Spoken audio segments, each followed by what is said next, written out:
Admiral Park Do-won stood at the observation deck of the U's Harmony and watched the stars. 40 years of work had brought humanity to this moment.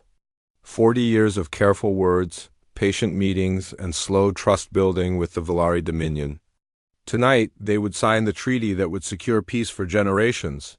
He should have felt proud. Instead, a small voice in his mind whispered that something was wrong. Behind him, the door opened. Ambassador Yoon Jae-soo walked in, her formal robes flowing behind her. She was smiling, and Do-won could not blame her. This was her life's work. She had spent 20 years learning Valari customs, their language, their way of thinking. She believed in them. "Admiral," she said, "the High Council is ready. Overlord Maven himself will sign the treaty." Do-won nodded slowly. "That is unusual.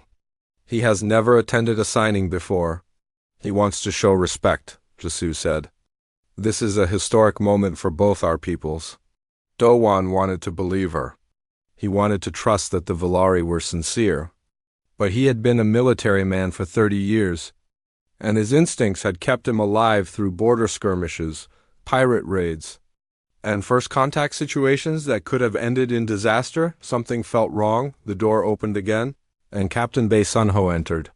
He was a young officer, sharp and careful. His face was troubled. "Admiral," Sun-ho said, "I need to speak with you, privately." Jae-soo frowned. "Captain, the ceremony begins in 1 hour. Whatever it is can wait." "No," Sun-ho said. "It cannot?"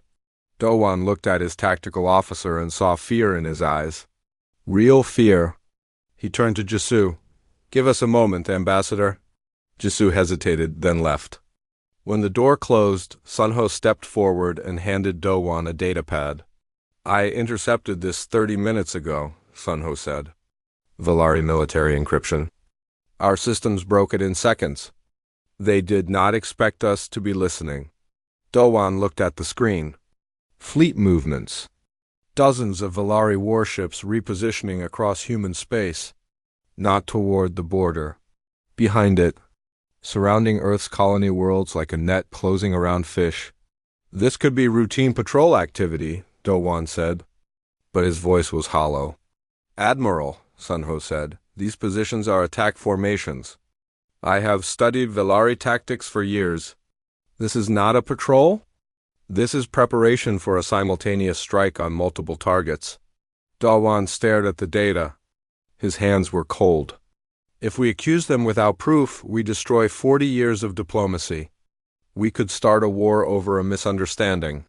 And if we do nothing," Sun-ho said quietly, "we could lose everything." The Admiral closed his eyes. He thought of the millions of humans living on colony. Worlds, families, children, people who trusted their government to keep them safe. He thought of Jae-soo and her shining belief in peace. He thought of the Valari and their cold, careful eyes. "Keep monitoring," the one said finally. "If you detect any aggressive action, alert me immediately. But we will not make accusations without solid evidence. We owe the Valari that much." Sun-ho's jaw tightened. "And if solid evidence comes in the form of burning cities?" Do-won did not answer. He could not. 1 hour later, the ceremony began. The great hall of the Valari capital ship was massive and dark. The Valari preferred dim lighting, and their architecture was full of sharp angles and deep shadows. Humans always felt like prey in these spaces, though no one said it aloud. Ambassador Yoon Jae-soo stood at the central platform, the treaty document displayed on a floating screen before her. Across from her stood Overlord Maven. He was tall even for a Valari. His skin was pale gray, and his 4 eyes reflected the light like black mirrors. When he spoke, his voice was smooth and soft. "Ambassador Yoon," Maven said, "this is a proud day. Our two peoples have walked a long road to reach this moment." "We have," Jae-soo agreed. "And we will walk even further together." Maven smiled. At least his mouth moved in the way that Valari mouths moved when they were pleased. "You humans are remarkable. So trusting. So open. So willing to believe the best in others." Something in his tone made Jae-soo pause.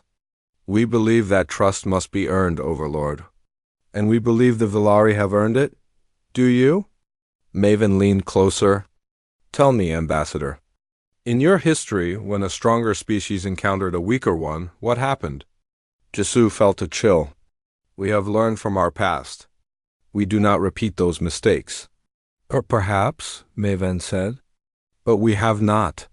Behind Jisoo, Admiral Park Do-won stepped forward. His hand moved toward his sidearm. Overlord Mavan, explain yourself. Maven looked at him with all four eyes. There was no warmth there. No respect. Only the cold evaluation of a predator measuring prey. Humanity is weak, Mavan said simply. You are soft. You are slow. You care too much about your individual lives, your families, your morality. These things make you easy to manipulate, easy to delay, easy to position ourselves around while you smiled and talked of friendship. Jisoo's face went white. The fleet movements. Ah, Mavan said. You knew. And yet you came anyway. That is the human weakness, Ambassador. You hoped. You believed. Even when the evidence was before you, you chose to trust. He straightened. We do not trust. We act. Alarms began to blare throughout the ship. Captain Bae Sunho's voice came through Do-won's communicator. Broken and desperate. Admiral. Multiple contacts. Vilari warships emerging from hyperspace above Elysium 4, New Kyoto, Haven's Rest, all colonies. They're firing. They're firing on civilian centers. Do-won drew his weapon and aimed it at Maven's head. Call off the attack, now. Maven did not flinch. Your weapon cannot save your colonies, Admiral. They are already burning.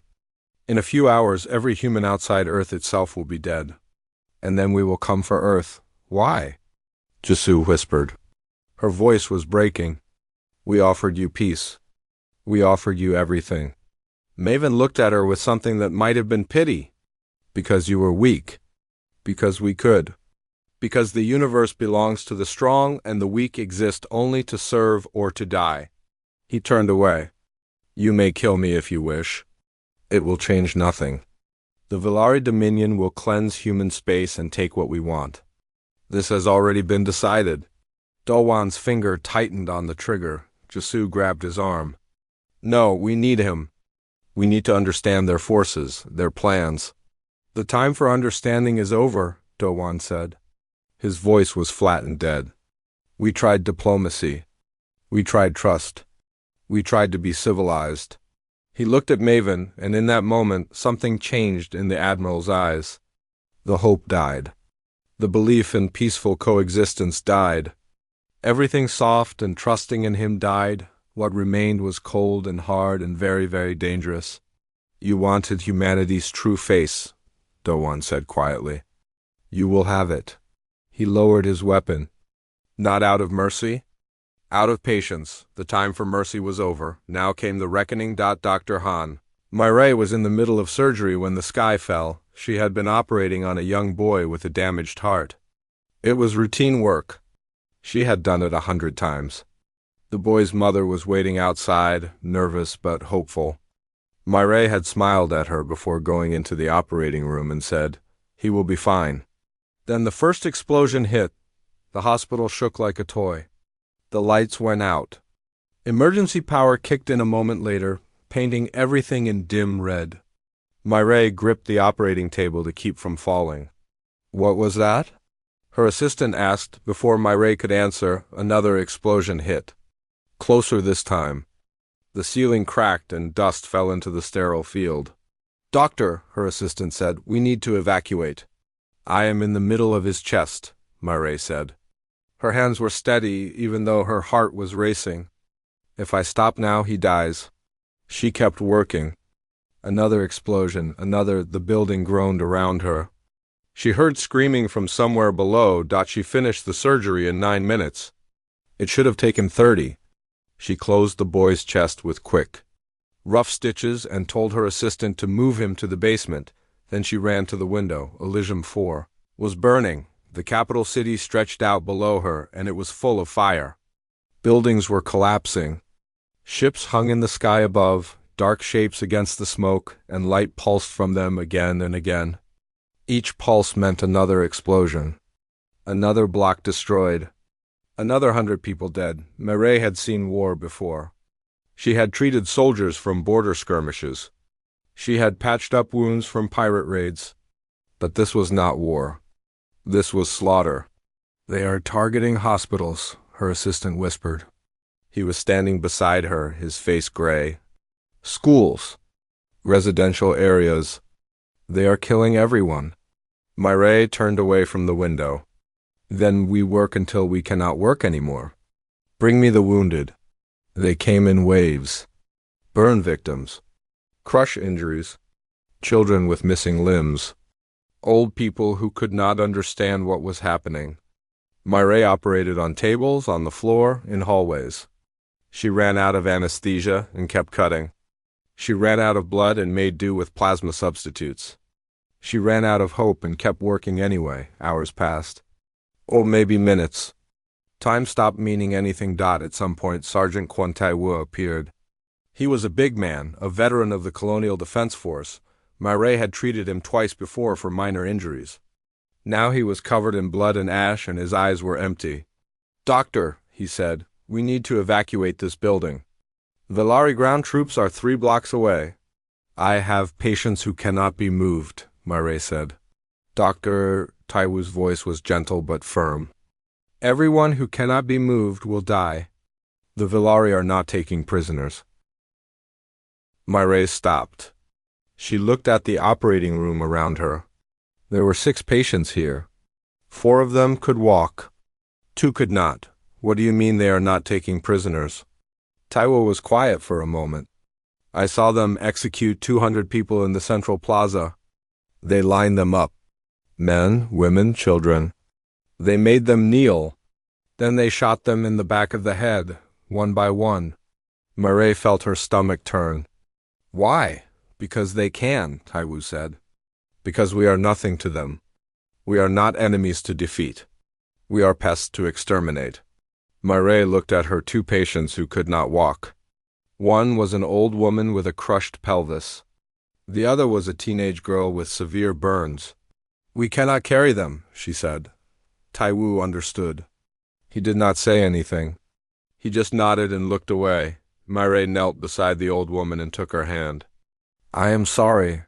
The woman looked at her with cloudy eyes. "It is not your fault, child. Go, live. Remember us." Mireille gave them both the last of her painkillers. It was all she could do. Then she followed Taiwu out of the building with the survivors. The streets were hell. Fires burned everywhere. Bodies lay on the ground, some still moving, most not. The sky was dark with smoke, and through the smoke, Mireille could see the Velari ships, still firing, still killing. They moved through alleys and ruins. A small group of survivors led by a soldier and a doctor. Twice they had to hide when Velari patrols passed. Mireille saw the aliens up close for the first time.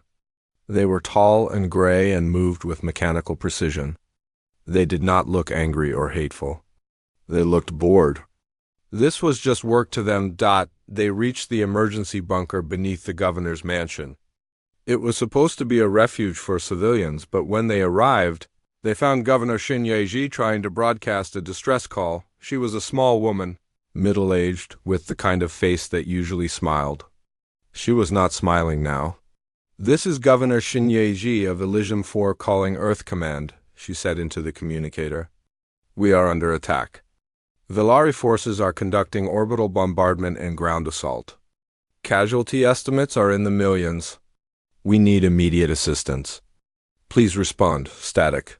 Earth Command, please respond. This is not a drill. We are dying here. Our people are dying." Static. Taiwu stepped forward. "Governor, the Velari are jamming communications. Nothing is getting through." Yeji looked at him. There were tears on her face, but her voice was steady. "Then we boost the signal. We use every transmitter in the city. We make them hear us." They worked together. Taiwu connected backup transmitters. Mireille helped where she could. Yeji kept broadcasting again and again, hoping that somewhere out there, someone was listening. Finally, a voice came through. Faint but clear. Elysium 4, this is Earth Command. We hear you. We are coming. Hold on, Yaji closed her eyes. Thank you. Then the ceiling exploded. My ray was thrown across the room. Her ears rang. Her vision blurred. She tasted blood. When she could see again, she saw Valari soldiers pouring through the breach in the wall. She saw Governor Shinyaji stand up, face them, and say something that Mare could not hear. The lead Valari raised his weapon and fired. Yeji fell. Taiwu grabbed Mare and pulled her through a back passage. They ran through tunnels, through darkness, through smoke. Behind them, weapons fire echoed. They emerged outside the city, in the hills above. There were other survivors there, a few dozen people who had escaped the slaughter. Mare stood and looked back at Elysium 4. The city was gone. It was just fire and smoke and death now. 8 million people had lived there that morning. She did not know how many were left. She thought of the boy she had saved. She did not know if he was still alive. She thought of the old woman and the teenage girl she had left behind. She thought of Governor Shinyaji, who had died trying to call for help, and she felt something change inside her. Something break and reform into something harder. Taiwu stood beside her. His hands were shaking, but his voice was not. They will come for us, he said. The Valari will hunt down every survivor. Let them, Mare said. She barely recognized her own voice. Let them come. We cannot fight them. We have no weapons. No ships, Mare looked at him. Earth will come. Earth will make them pay. Taiwo was quiet for a moment. Then he nodded. Yes, he said. Earth will come. And when they do, I hope they burn these monsters down to ash. Mare said nothing. She just watched her city die and waited for the reckoning to begin, the United Nations. Chamber was silent. Supreme Commander Choi Wanjin stood at the podium and looked at the faces of the world's leaders. Some were crying. Some were pale with shock. Some sat perfectly still, their eyes empty. On the screens behind him played the footage from the colonies. Elysium 4 burning. New Kyoto in ruins. Haven's Rest reduced to rubble. 6 worlds attacked simultaneously. 12 million people dead in the first 6 hours. 12 million. Wanjin let the number sit in the air. He let it become real. He watched leaders who had spent their careers giving speeches and shaking hands finally understand what they were facing. Then he spoke. We extended our hand in friendship, he said. His voice was calm and cold. We offered them trade. We offered them knowledge. We offered them trust. We believed that the Valari were like us, that they wanted peace, that they valued life. He paused. We were wrong. He touched a control, and the screen changed. It showed Valari soldiers executing civilians in a plaza. It showed children's bodies stacked in piles. It showed extermination camps where humans were processed like animals. This is not war, Wanjin said.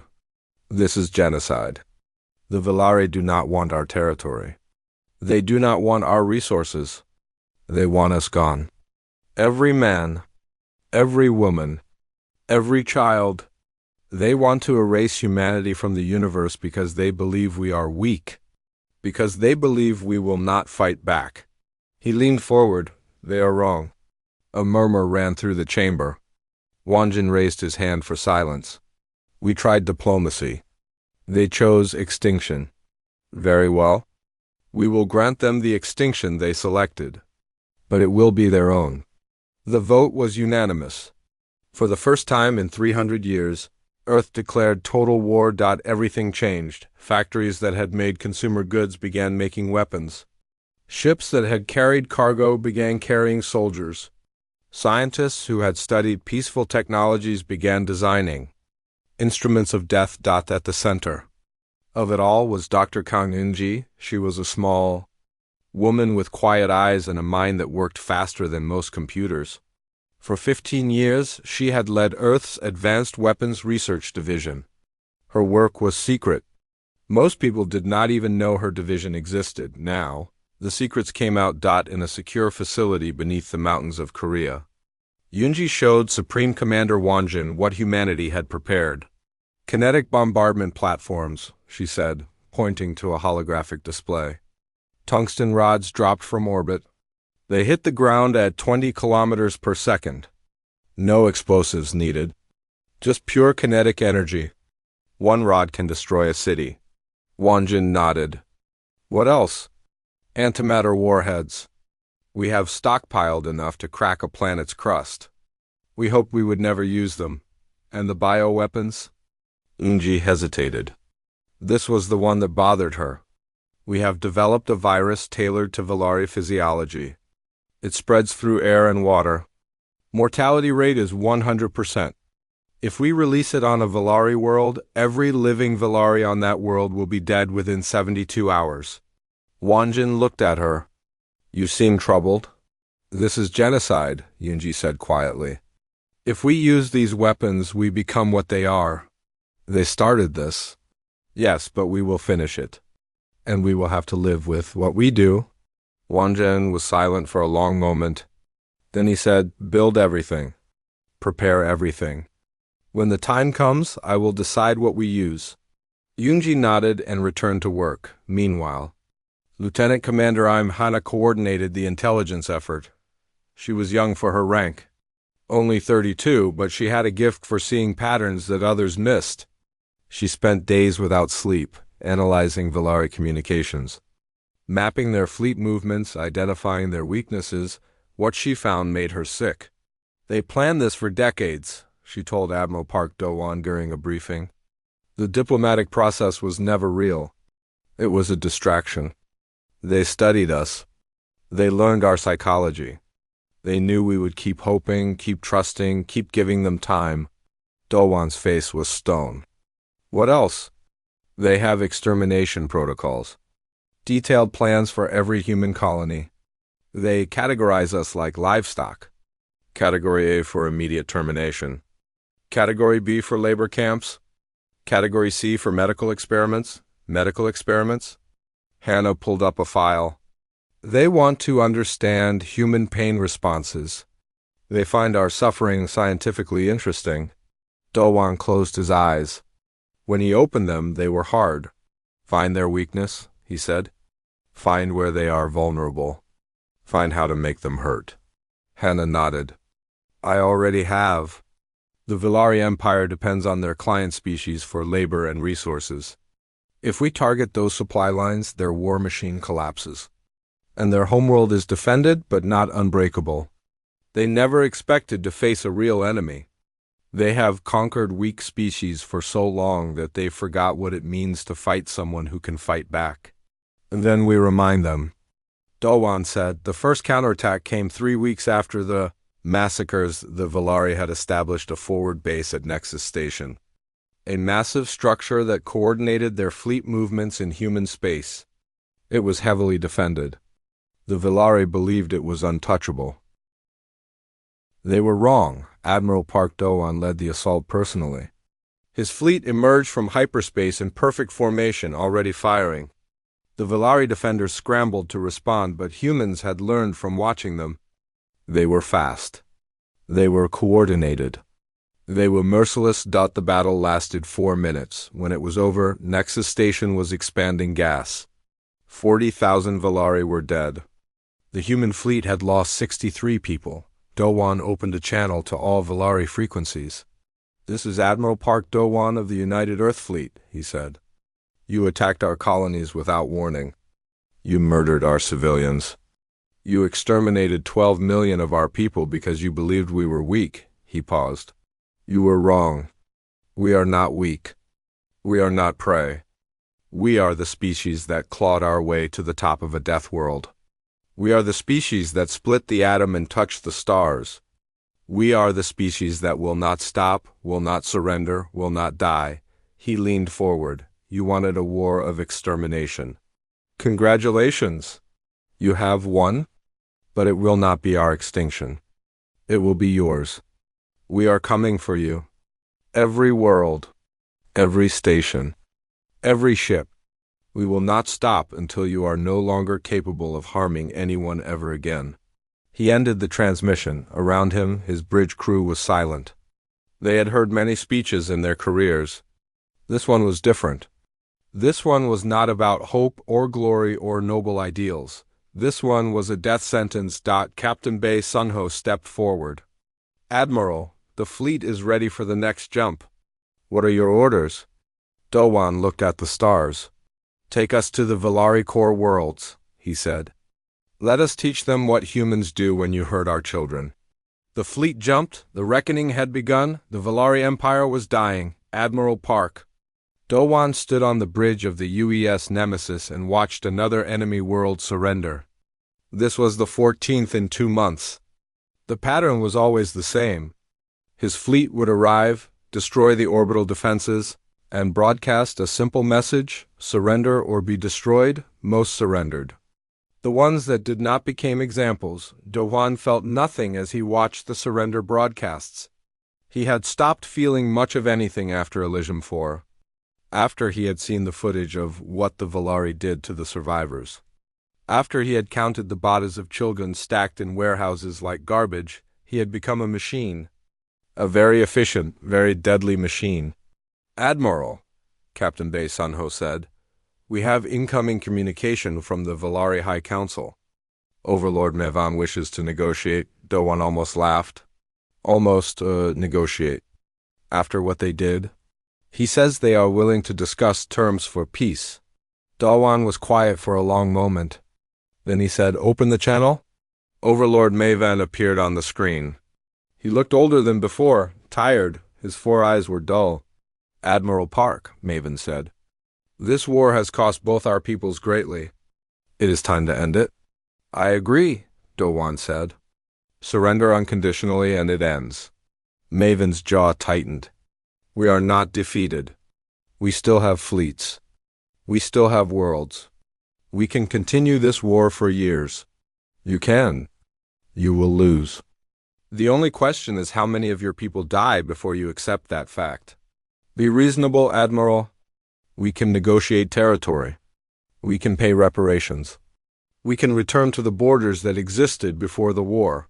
Dowan leaned forward. Let me explain something to you, Overlord. You did not attack our military. You did not strike our infrastructure. You did not target our government. You butchered our children. You experimented on our families. You stacked the bodies of our people in piles and burned them. There is no territory that compensates for that. There is no reparation that pays for that.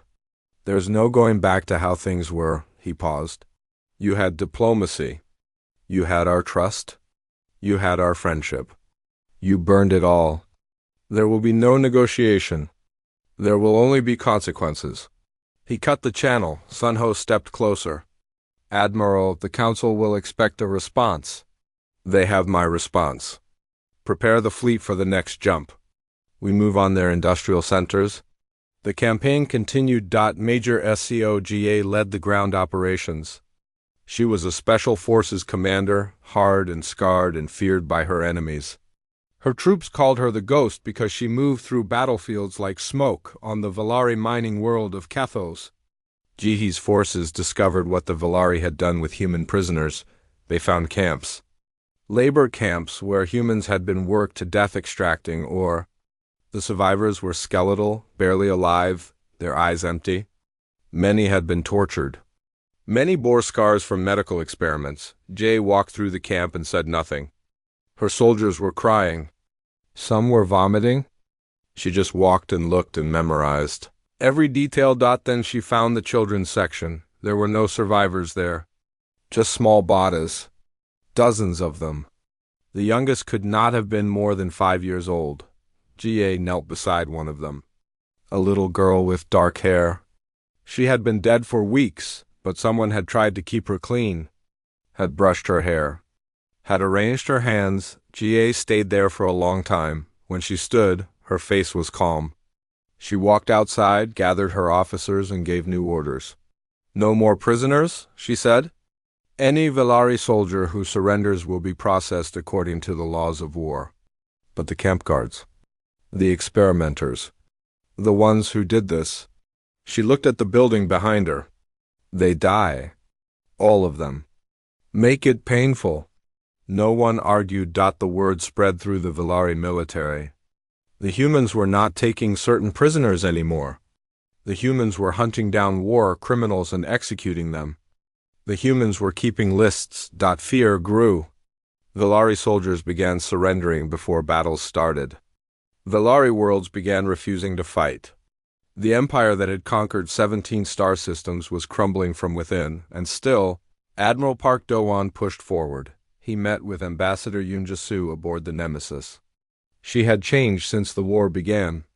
Her hair had gone gray. Her eyes were tired. But she still worked, coordinating supply lines and civilian evacuations and all the unglamorous tasks that kept a war effort running. She had asked to see him. He suspected he knew why. "You want me to stop," he said. Jae-soo shook her head. "I want you to think about what comes after." After? After we win. After the Velari are defeated. What do we do then?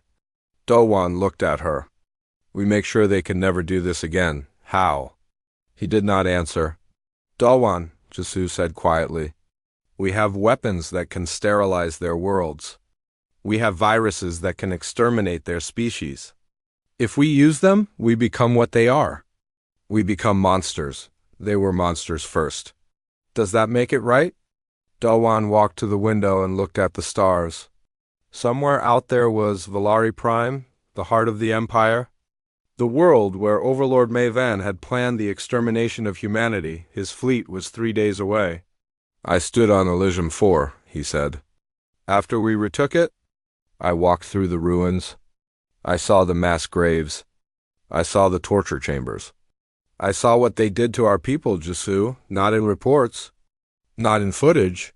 With my own eyes." He turned to face her. "Those were our people, our responsibility.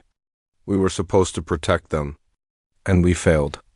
We were so busy being civilized, being diplomatic, being trusting, that we let monsters butcher our children." His voice cracked. "Just for a moment, I cannot forgive that. I cannot let it go. I cannot show mercy to the species that did that and tell myself that I am still the protector of humanity. They need to pay. They need to suffer. They need to be broken so completely that they can never hurt anyone again." Jae-soo stepped closer. "And if breaking them breaks us? If we cross lines that we can never uncross? Then that is the price." She looked at him for a long moment. Then she said, "There is another way?" "What way?" "Let me show you. When we reach Velari Prime, before you give the final order. Let me show you another path." Do-won wanted to refuse. He wanted to tell her that the time for other paths was over, that the Velari had closed every door except one, but she was Jae-soo. She had believed when no one else did. She had worked for peace her entire life. She deserved a chance to speak. "When we reach Velari Prime," he said, "you will have one chance. Make it count." She nodded. "I will."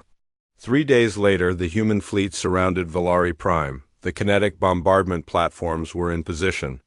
The antimatter warheads were armed. The bioweapons were ready. All it would take was one order, and the Velari species would end Admiral Park. Do-won stood on his bridge and looked at the world below. Millions of Velari lived there.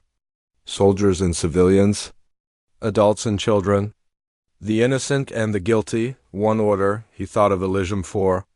He thought of the little girl Ga had found. He thought of 12 million dead. One order. Jae-soo stepped beside him. "Admiral," she said, "I am ready." Do-won looked at her. Then he looked at Velari Prime. "Show me," he said. "Show me the other way." Ambassador Yoon Jae-soo stood before Admiral Park Do-won and explained her plan. "We do not destroy them," she said. "We do something worse. We take everything from them. Their military, their technology, their freedom, their pride. We make them live with what they did. Every day, forever." Do-won listened. His hand rested near the controls that would unleash extinction. "Explain." "We disarm them completely. We destroy every weapon, every shipyard, every factory that could build anything dangerous. We occupy their worlds with permanent garrisons. We monitor every communication, every gathering, every whisper of rebellion. They will resist. Then we crush the resistance, as many times as it takes, but we do not exterminate them. We let them live. We let them rebuild. We let them have families and homes and futures. She paused. And we make them remember. Every school teaches what they did. Every monument shows the dead of Elysium 4. Every generation grows up knowing that their ancestors committed genocide and that the consequence is eternal subjugation. Dawan was quiet for a long time. "This is mercy?" he asked. "No," Jesu said. "This is not mercy. This is control. They wanted to exterminate us because they thought we were weak. We show them that we are strong enough to conquer them, strong enough to destroy them, and strong enough to choose not to. We become the power that they can never challenge, never escape, never overcome. That is worse than death. That is being nothing." Dawan looked at her. "And what about justice? What about the dead? The dead are dead. Nothing we do brings them back. But we can make sure it never happens again. We can make the Velari a warning to the entire galaxy. Attack humanity, and this is your fate. Not destruction, subjugation, forever." She stepped closer. "Dawan, if we exterminate them, we become what they were. We become the monsters. Every species in the galaxy will look at us and see killers. Butchers, a threat. They will unite against us. They will fear us. And they will be right to fear us, because we will have proven that when we are hurt, we respond with genocide." She touched his arm. "But if we show restraint, if we show that we can be pushed to the edge and still choose not to destroy, then we become something else. Something stronger. Something that other species can trust. Not because we are weak, because we are strong enough to control ourselves." Dawan closed his eyes. He thought of Elysium 4. He thought of the fires. He thought of the Badas. He thought of the little girl that Major SCOGA had found. He thought of giving the order that would kill millions of Velari children who had never hurt anyone. He thought of becoming the thing he hated. "How do we control them?" he asked. His voice was rough. "How do we make sure they never rise again?" Jesu had an answer. She had thought about this for months. "Implants," she said. "Every Velari receives a monitoring device. It tracks location. It monitors communications. If they try to remove it, it kills them. If they try to build weapons, we know. If they try to organize rebellion, we know. They live, but they live on our leash. That is slavery. Yes, it is the alternative to extinction." Dawan opened his eyes. He looked at Velari Prime, millions of lives hanging on his decision. He made his choice. "Do it," he said. The occupation of Velari Prime began. Human soldiers landed in the capital city. They met no resistance. The Velari military had been broken. The population had seen their fleets destroyed, their colonies occupied, their allies abandon them. They knew they had lost. Overlord Mevan was taken into custody. He was tried before a human military tribunal for crimes against humanity. The trial lasted 3 days. The evidence was overwhelming. He was found guilty and sentenced to public execution. He died looking at the sky, still not understanding how his perfect plan had failed so completely. The other Velari leaders were tried next. The commanders who had ordered massacres, the scientists who had experimented on humans, the camp guards who had tortured prisoners. Some were executed. Some were imprisoned. None were shown mercy. The population was processed. Every Velari received the implant. They were told that this was the price of survival. Most accepted it. The ones who refused were given one chance to change their minds. Those who still refused disappeared. Human administrators took control of Velari worlds. Schools were rebuilt with new curricula. Factories were converted to peaceful production. Monuments to human dead were constructed in every city. The Velari became a servitor species. Alive but not free. Existing but not thriving. A warning to the galaxy. Admiral Park Dawan broadcast a final message on all frequencies. To all species who can hear this, he said. Humanity came to the stars seeking friendship. We wanted trade and cooperation and peace. We extended our hand to the Valari, and they took that hand and used it to murder our children. He paused. So hear us now. We are not conquerors. We are not empire builders. We do not want your worlds or your resources or your submission. We want to live in peace. We want to explore and trade and learn. His voice hardened.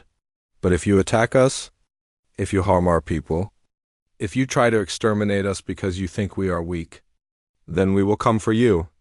We will not stop until you are incapable of ever harming anyone again. We will not destroy you. We will do something worse. We will take everything from you and make you live with the consequences forever. He leaned forward. This is not a threat. This is a promise. This is Earth's warning to the galaxy. We will always extend an open hand. But if you turn that hand into a weapon against us, we will break you. Completely, permanently, without mercy. He ended the transmission. Years passed. The galaxy remembered. Species that had considered attacking human colonies changed their minds. Alliances formed with Earth. Trade flourished. Humanity expanded not through conquest, but through cooperation. The Valari faded. Their population declined. Their culture withered.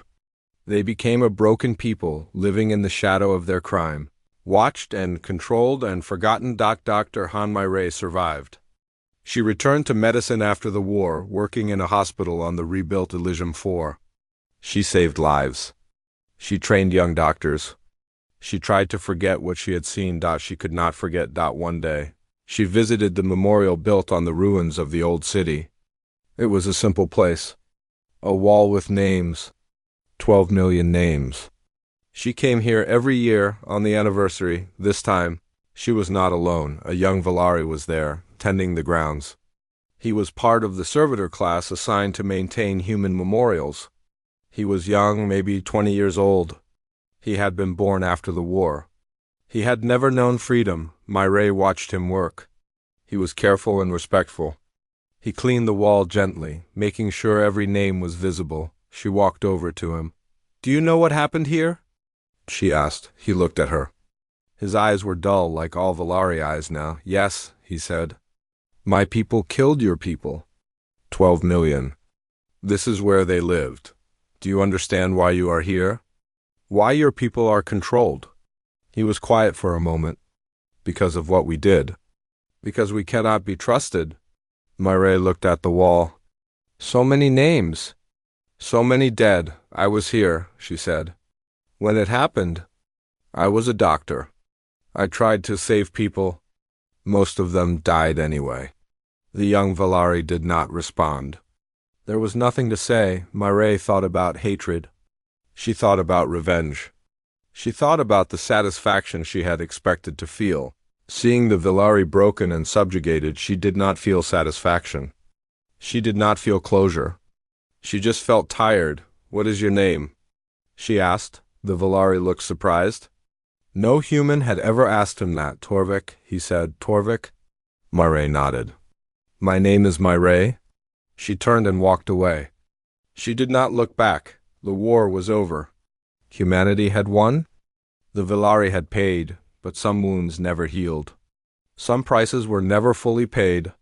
Some memories never faded. Myray walked through the memorial, past the names of the dead, and thought about what it meant to survive. She did not have an answer. Maybe there was no answer. Maybe surviving was enough.